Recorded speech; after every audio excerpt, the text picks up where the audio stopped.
అవునా డాక్టర్ గారు, ఎంత మంచి న్యూస్ చెప్పారు. కానీ ఇందులో ఒక రిస్క్ ఉందమ్మా.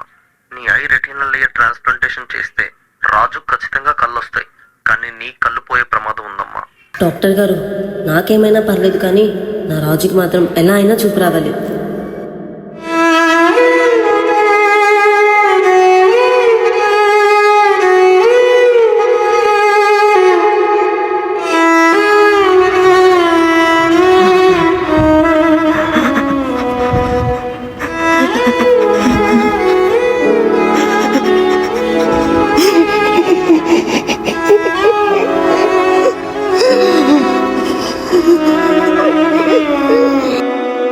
రాజు, నీకు చూపు వస్తే నువ్వు ముందు ఎవరిని చూస్తావు?